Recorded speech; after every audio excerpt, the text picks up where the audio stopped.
బీజేపీపై తీవ్ర స్థాయిలో విరుచుకుపడ్డారు కాంగ్రెస్ సీనియర్ వి హనుమంతరావు. తమ పార్టీ అగ్రనేత రాహుల్ గాంధీపై అస్సాంలో కేసు నమోదు చేయడాన్ని తప్పుపట్టారు. స్వాతంత్ర్యం గురించి ఆర్ఎస్ఎస్ చీఫ్ మోహన్ భగవత్ మాటలపై ఎందుకు కేసు పెట్టలేదని ప్రశ్నించారు. మీకో న్యాయం మాకు మరొకటా అని నిలదీశారు. సమాజాన్ని పిల్లలను తప్పుదోవ పట్టించే విధంగా మాట్లాడిన ఆర్ఎస్ఎస్ చీఫ్ మోహన్ భగవత్ పై కేసు పెట్టాలని ఆయన డిమాండ్ చేశారు. అలాగే అంబేద్కర్ పై అనుచిత వ్యాఖ్యలు చేసిన హోంమంత్రి అమిత్ షా పై కేసు నమోదు చేయాలని విహెచ్ డిమాండ్ చేశారు. స్వాతంత్రం గురించి ఎంతో మంది మహానుభావులు ప్రాణాలు అర్పించిండ్రు, జైల్లోకి పోయిండ్రు. పండిట్ జవహర్లాల్ 14 ఏళ్లు పోయిండు. అదేవిధంగా షహీద్ భగత్ సింగ్ తన ఉరి శిక్ష కూడా తీసుకున్నాడు దేశం గురించి. ఇలాంటి ఎంతో మంది మహానుభావులు చేస్తే వాళ్ళందరినీ హర్ట్ చేసినా లేదా?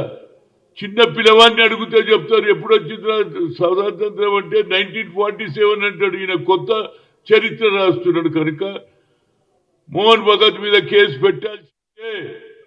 అదే అస్సాంలో రాహుల్ గాంధీ మీద కేసు రిజిస్టర్ అవుతుంది, ఇక్కడ ఎందుకు కాదని అడుగుతున్నా.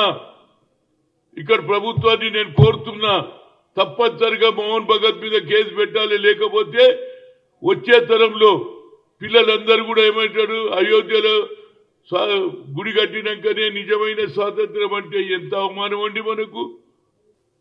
స్వాతంత్రం గురించి ఎంతో మంది మహానుభావులు